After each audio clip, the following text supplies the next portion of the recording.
Hello అండి, నమస్తే. నేను మీ పద్మజ. ఈరోజు రెసిపీ ఒక మంచి కాకరకాయ కూర.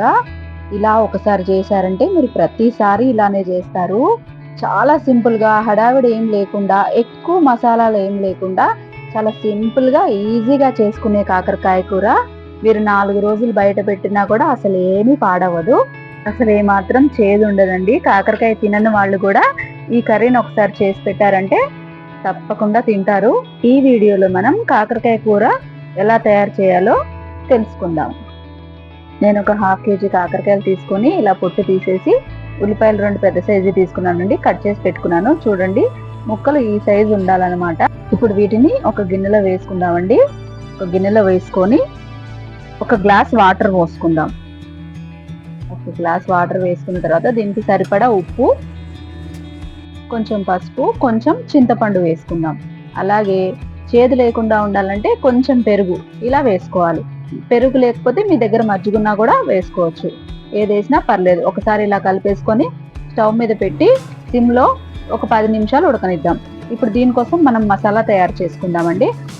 కొన్ని వెల్లుల్లిపాయలు, 1 స్పూన్ జీలకర్ర, మీకు కారం ఎంత తింటారో అంత కారం వేసుకోండి. నేనైతే 1.5 స్పూన్ వేస్తున్నాను. తర్వాత ఇందులో 1 స్పూన్ అంతా ధనియాలు ఇలా వేసేసి ఒక్కసారి మిక్సీ పట్టుకోండి. కోర్సుగా మిక్సీ పట్టాలి. మిక్సీ ఒక్కసారి స్పీడ్గా తిప్పకుండా ఒకసారి ఆఫ్ చేసి ఆన్ చేసి తిప్పితే చూడండి ఇలా కోర్సుగా వస్తుందన్నమాట. ఇలా వస్తే బాగుంటుంది. ఇప్పుడు మనం కాకరకాయ ఉడికిందో లేదో చూద్దాము. చూడండి, కాకరకాయలు చక్కగా ఉడికిపోయాయి. ఇప్పుడు ఈ కాకరకాయలోని నీళ్ళన్నీ వంచేసేయాలండి. వంచేసి బాణలి పెట్టుకొని నూనె పోసుకోవాలి. ఈ కాకరకాయ కూరలో కొంచెం నూనె ఎక్కువే పడుతుంది. ఇలా అన్ని ముక్కలు వేసేసుకొని చక్కగా వేగనివ్వాలండి. ఈ కాకరకాయలు వేగడానికి కొంచెం టైం ఎక్కువే పడుతుందండి. హైలోనే పెట్టి వేపుకోవాలి. కాకరకాయలు వేపేటప్పుడు దగ్గరే ఉండాలండి. దగ్గరే ఉండి హైలో పెట్టుకొని వేపుకోవాలి. ప్రతి ఒక్క ముక్క కూడా 2 వైపులా చక్కగా గోల్డెన్ బ్రౌన్ వచ్చేదాకా వేపుకోవాలండి. మధ్య మధ్యలో తిప్పుతూనే ఉండాలి, లేకపోతే మాడిపోతాయి. మాడిపోతే కూర రుచి మారిపోతుంది కదండి. అందుకనే దగ్గరే ఉండి వేపుకోవాలన్నమాట. ప్రతి ఒక్కటి కూడా తిప్పుకుంటూ చక్కగా అటువైపు ఇటువైపు చూడండి ఈ కలర్కి వచ్చాయి. ఇంకా కొంచెం వేగాలన్నమాట. ఇంకా కొంచెం సేపు వేపుకుందాము. ఇంకా కొన్ని పచ్చి ముక్కలు ఉన్నాయి కదా, ఇంకా కొంచెం వేపుకోవాలి.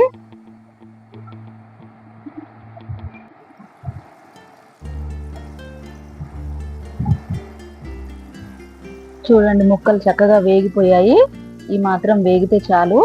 ఇంకా ఎక్కువ వేగితే గట్టిగా అయిపోతాయండి. ఇప్పుడు మనం దీంట్లో కట్ చేసి పెట్టుకున్న ఉల్లిపాయలు, కరివేపాకు వేసుకుందాము. వేసుకొని ఒకసారి కలిపేసుకొని మీకు ఉప్పు కావాలంటే ఇప్పుడే సరి చూసుకొని వేసుకోండి. ఉల్లిపాయల్లో మగ్గాలంటే కొంచెం ఉప్పు కావాలి కదా, కొంచెం ఉప్పు వేసుకోండి. నేనైతే ఇప్పుడు వేయడం లేదు, తర్వాత వేసుకుంటాను. ఇందాక కాకరకాయలు వేసాను కదా.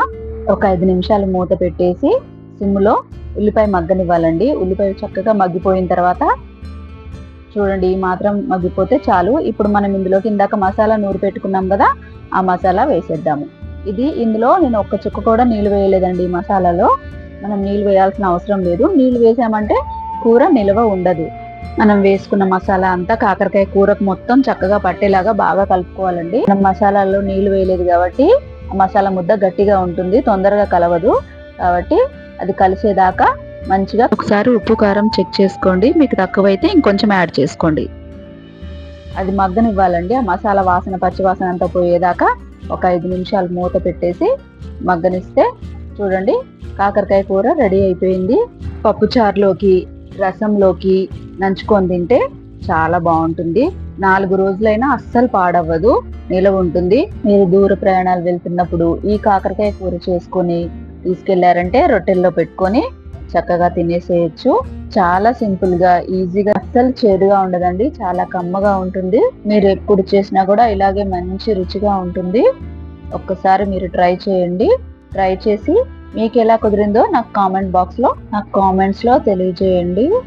ఈ వీడియో కనుక మీకు నచ్చినట్టయితే లైక్ చేయండి, షేర్ చేయండి, అలాగే కామెంట్ చేయండి. ఇలాంటి మరిన్ని మంచి వీడియోల కోసం పద్మజ కంచి తెలుగు యూట్యూబ్ ఛానల్ని సబ్స్క్రైబ్ చేసుకోండి. మరో మంచి వీడియోతో మళ్ళీ కలుసుకుందాం. అంతవరకు సెలవు. నమస్తే.